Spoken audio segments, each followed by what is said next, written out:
If you live in the Pacific Northwest of the United States, then you want to pay close attention to the ending of today's video. But before we get into today's story, if you're a fan of the strange, dark, and mysterious delivered in story format, then you've come to the right channel because that's all we do, and we upload 3, 4, even 5 times every week. So if that's of interest to you, please ask the like button to go for a walk with you in northeastern Australia and push them into a gimpy plant. Also, please subscribe to our channel and turn on all notifications so you don't miss any of our weekly uploads. All right, let's get into today's story.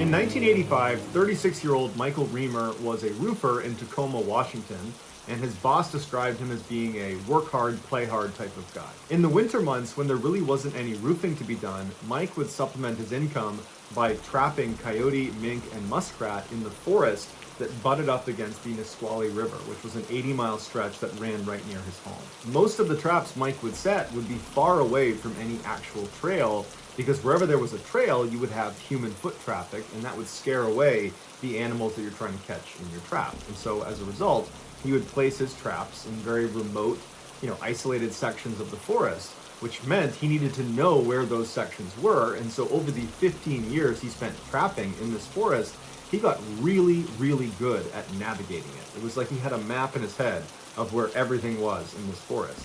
Plus, Mike was already an avid outdoorsman, and so navigating a forest and being out in the wild was something that just kind of came naturally to him. Mike's girlfriend was a 21-year-old woman named Diana Robertson, and they had a 2-year-old daughter named Crystal. Mike and Diana had a rocky relationship, to say the least. In fact, in October of that year, Diana had filed a restraining order against Mike after he had kicked in the door and thrown her to the ground. Mike also always carried a gun on him, and he had a very quick temper. But despite their significant relationship issues, the one thing they could always see eye to eye on was their daughter, Crystal. They adored her, and when it came to decisions about her, they were always on the same page. It was whatever is in the best interest of Crystal. In December of that year, Diana and Mike were able to reconcile, and so Diana threw the restraining order out.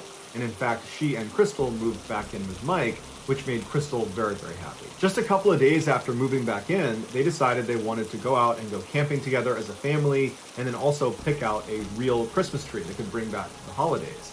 And so they settled on an area that was going to be in the same forest where Mike had all of his traps set. And they figured they could, get their family time in, they could get their Christmas tree, and Mike would be able to check his traps, saving himself from making another trip later on. So on December 12th, the three of them loaded up into Mike's red pickup truck, and they drove the 30 minutes down towards the Nisqually River, where there was this logging road that Mike would use to park his truck and then walk in to check his traps. So Mike pulls over on the side of the road, they all hop out, and Mike leads the way right into the middle of the woods. There's no trail. Mike is just bringing them to an area where, 1, his traps will be, and 2, he thinks is suitable for camping and for looking for a Christmas tree. Later that afternoon, Crystal was spotted walking around a parking lot of a Kmart 20 miles away from where Mike had parked the car near Nisqually River.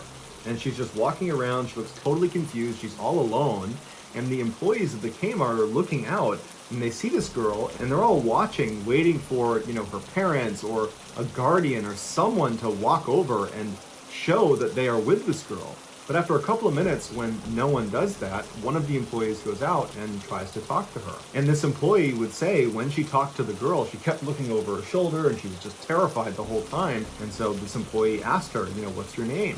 And she didn't say anything. She asked her, where are you coming from? Where are your parents? Who's looking after you? And to all the questions she was asked, she didn't say anything. She just looked terrified and was looking over her shoulder. And so this employee brings the girl back inside and they call the police. And so the police show up and they ask the girl the same questions that the employees have been asking her, and the girl's still not speaking. And so after they made an announcement inside to say, hey, is anybody in here the parent or guardian of this child? And no one came forward. They said, okay, well, we have no other choice, but we're gonna have to move her to temporary foster care.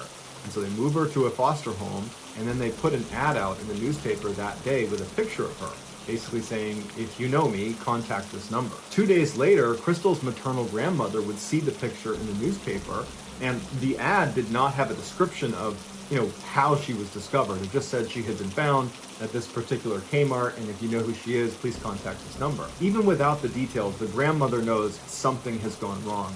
because there's no reason in the world those two parents would abandon their beloved Crystal. And so she calls Diana, she calls Mike, they don't pick up the phone. That's when she calls the number and she says, "What's going on? I'm her grandmother. Where is she?" The police tell her to go to the foster home and they will meet her there and they're going to talk about what happened. So the grandmother flies to the foster home and she arrives there before the police. She goes inside and Crystal is so happy to see her. It's the first time Crystal has really broken out of that kind of catatonic state she had been in ever since she was found at the Kmart. So she runs up to her grandmother, they have this reunion, and the grandmother's so happy to see Crystal, but she's also thinking, where are your parents? Where are Diana and Mike? And so she asks Crystal, where are they, honey? Where is your mom?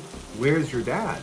And Crystal would speak to her grandmother, and she would say, "Mommy's in the trees." Her grandmother didn't know what this meant, and so she tried to ask clarifying questions, but Crystal was not very verbal. She was not able to articulate more than what she was saying. So she just kept repeating it, saying, "Mommy's in the trees, mommy's in the trees."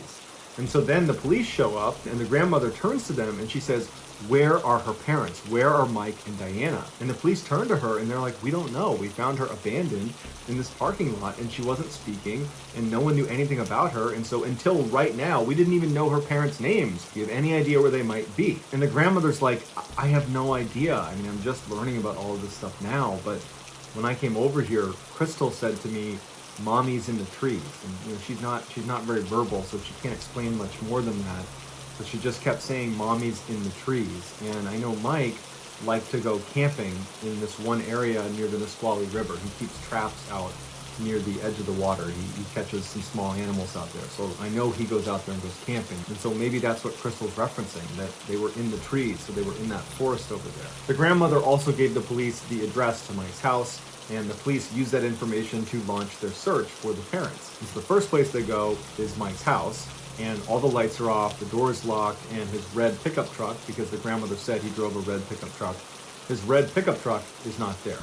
And so they rule out his house, they're not there, and they begin flying a plane not only over Tacoma, which is the area where they were living, but also over that forest that was right up against the Nisqually River. And as they're flying, they're looking for campsites that could potentially be Mike and Diana, but they're also looking for the red pickup truck, which is fairly distinctive. And after a couple of days of flying all over the forest and looking around the side streets and putting people in the forest walking on foot, they couldn't find anything and they turned the search off. And they would tell the grandmother and the rest of the family on Diana's and Mike's side that they really just needed to wait for more information to come in because they couldn't just spend an indefinite amount of time scanning a fairly large area. They have all of Tacoma and this huge forest.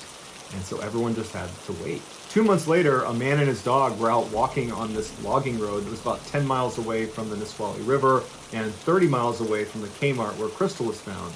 And they're walking on this road and they see way off in the distance there's this truck that's pulled over to the side of this road. And even from a distance, they can tell it's covered in snow. But it hasn't snowed recently. There's snow on the ground, but the amount of snow that is on this truck indicates it's been sitting here for quite a while. And so as they get closer to the truck, this man is looking around, seeing if maybe the owner is nearby, even though it seemed unlikely given the fact that it looks like it's been sitting here a while. And so after he stands there for a minute, looking around, feeling pretty confident there's no one in the area, he brushes the snow off the passenger side window and he looks inside and he doesn't see anything at first, but he notices on the passenger front seat there's a significant amount of blood on the seat, or what appears to be blood. And this startles the guy, so he backs up from it, and he and his dog very quickly leave this area because they're in this kind of desolate, logging road. He's pretty isolated. And so he gets out of there as quickly as he can, and when he gets to a phone, he calls the police. Police show up and they brush the rest of the snow off, and they find it is a red pickup truck. It's Mike's red pickup truck. Mike and Diana's case had been very big news in the area when it happened, and the news had really not gone away. People were out there looking for this couple. And so as soon as they saw this was Mike's truck, they start fanning out and searching the area, seeing if they can find any other clues about what happened to Mike and Diana. And very quickly, they discovered Diana's body. She was located not far from the red truck, just barely off the road in the forest. She was under several inches of snow, and she had been stabbed 17 times, and there was a tube sock wrapped around her neck. There was no sign of Mike, but once they got inside the truck, there was a manila folder that had been tucked up on the dashboard that just said, "I love you, Diana." When police showed that message to Diana's family, They all said, that looks like Mike's handwriting. He used to send us handwritten Christmas cards, and that looks exactly the way he writes. As for the blood that was on the passenger seat inside the truck, it had been sitting out for too long, so they weren't able to determine whose blood it was, but they were able to determine it was human. So between the blood on the front seat, the note that was left on the dashboard, the personal furious nature of the way in which Diana was killed, combined with Mike's history of violence and his disappearance, because he's not here anymore, that all made it seem an awful lot like Mike was the guy that did this. In fact, this made for a very tidy ending to a mystery that had actually started before Diana had been killed. On August 10th, 1985, so 4 months before Mike, Diana, and Crystal ventured off into the woods near Nisqually River, 27-year-old Stephen Harkins and his girlfriend, 42-year-old Ruth Cooper, were going camping near Nisqually River in the same forest. They were actually about 15 miles from where Diana's body was ultimately found, and they were very close to a number of Mike's traps, although they probably didn't realize they were near them. During their trip, an unknown assailant walked up to their campsite in the middle of the night and shot them both to death. Stephen was found right away, and he was found inside of a sleeping bag at their campsite, indicating he had been killed in his sleep. Ruth wasn't found for months, and when she was found 1.5 miles away from the campsite, and she had a tube sock tied around her neck, the same way Diana had. And the knot that was used on the tube sock was even the same as the knot used on Diana's tube sock. So the similarity was just too much to overlook. And so to the police, they're thinking, Mike has to be the guy in both of these cases. You know, he attacked Ruth and Stephen, perhaps because they were, on his territory where his traps were, and he didn't like that. He has a history of violence, and so he attacks them. And then a couple months later, he attacks Diana, and then he flees. As for his daughter being found alive at the Kmart, it would seem he just did not have it in him to harm his own child, and so he dropped her off at the Kmart before he ultimately fled. Despite everything seeming to fit just perfectly to where, yep, Mike is definitely the guy, not only for Diana, but for Ruth and for Stephen, we figured it out. Despite that being the overwhelming feeling, there were a couple of questions that remained unanswered, like the FBI. They were unable to confirm the handwriting on that folder that said, "I love you, Diana." They were unable to confirm that that in fact was Mike's handwriting. Diana's family was really convinced it was his, but the FBI said it's not necessarily a match. And then you have the motives for the two crimes. We can understand one of them. Him attacking Diana, unfortunately, people attack their partners all the time, and so we can understand that. We can rationalize that. But for him to attack Ruth and Stephen, two total strangers, because what? They encroached on your land, even though it's not your land, it's public land, and you just happen to put your traps out there, that didn't seem like a strong enough reason for him to want to kill them. But the circumstantial evidence was overwhelmingly pointing at Mike being the guy. You have the fact that he's this violent guy with a history of domestic abuse. He knows this area well where both crimes were committed. You have the tube sock tied around Diana the same way it's tied around Ruth. It just had to be Mike.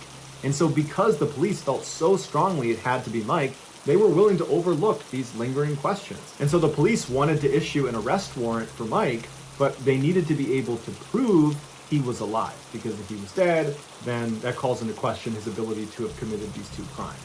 And so they didn't have proof he was alive. And so very quickly, this story faded out of the headlines because basically everybody believed Mike had done it and he had run off somewhere, and maybe someday we'll figure out where he went and we'll bring him to justice. But until then, we know he's the guy. For years, no one heard from Mike, no one saw Mike. It was like he had just totally vanished. Crystal was raised by relatives, and many of the detectives that were working on these cases eventually retired or moved on. Then, 25 years later, in March of 2011, a hiker was walking through the forest near the Nisqually River, about 1 mile from where Diana's body was found, and they would stumble upon a piece of a human skull. She calls the police show up, they search the area, and they discover another bone, a human jawbone. And it would turn out it was Mike's. The rest of Mike's remains were never found, and because there was so little of him to work with, police were not able to determine a cause of death. However, they were able to date his death back to almost exactly the same time frame that Diana had died. Additionally, investigators believe the reason they did not find more of Mike's remains is because he had been buried. The two bones that were found, the skull and the jawbone, they were located within 1 mile of where Diana's body had been found, And that area, after Diana had been found, had been scoured. They looked everywhere for clues. And because he apparently died at the same time she did, he would have been out there and they would have found him. So the fact that they didn't find him can only mean he was underground. So this all meant Mike could not have been the killer. Because in order for him to have been the killer, he not only would have had to attack Diana and then drive his daughter to the Kmart and then drive back to the forest, he would then need to take his own life and then also somehow bury himself. Some of the police officers that had worked that case were still on the police force, and so when they heard this news about Mike not being the killer, they were like, it never really made any sense that he would attack Ruth or Steven, unless he was a serial killer. And then it clicked. They probably were dealing with a serial killer. It just wasn't Mike. And their only eyewitness was the toddler, Crystal, who apparently the serial killer could not bring themselves to harm. And so as a result, Crystal just sat there and watched these horrible things happen to her parents, and then probably spent a fair amount of time with the serial killer afterwards because they needed to drive her to the Kmart. Investigators and her family had tried to get her to give more information about what she had witnessed, but all she could say was, "Mommy's in the trees." And so there are really only two interpretations of what that means. Either one, she was just stating that her mother was in the forest, and that would have been accurate, or she's remembering her mother trying to escape a serial killer by climbing up into a tree. Or maybe even that she was in the tree with her mother as they both were trying to escape a serial killer with a knife. So when the police have this revelation that Mike was not the killer, that in fact it was probably a serial killer, and we know nothing about this serial killer besides what Crystal had to say as a toddler, and that didn't provide any sort of real clarity on who this person was or what their MO was. They went back and looked at all the unsolved murders in the Pacific Northwest, specifically around this forest. They discovered that in addition to Mike and Diana and Ruth and Steven, there were 4 other sets of couples that were killed in and around this forest, and all of them bared striking resemblances to one another. The most recent attack that is associated with the tube sock killer occurred in 2006, but the reality is police don't really know anything about the tube sock killer. All they know is that they're probably in the Pacific Northwest, and they are definitely still at large. So that's going to do it, guys. If you found the secret in today's episode, let us know in the comments what it is and where you found it. So give us the timestamp. And if you're the first to do that, we will pin you at the top of the comments section. If you enjoyed today's video and you haven't done this already, please go on a walk with the like button in northeastern Australia and push them into a Gimpy plan. Also, please subscribe to our channel and turn on all notifications so you don't miss any of our weekly 3, 4, even 5 video uploads. If you want to get in touch with me, you can direct message me on Instagram or on Twitter. My username for both platforms is the same. It's just JohnBallin416. I also have a ton of content over on TikTok where my username is Mr. Ballin. If you have a story suggestion, please submit it to our subreddit just called Mr. Ballin. It's linked in the description below. So whether I see you on Instagram, Twitter, TikTok, Reddit, YouTube, or some combination, just know that I really appreciate your support. And until next time, that's going to do it. See you.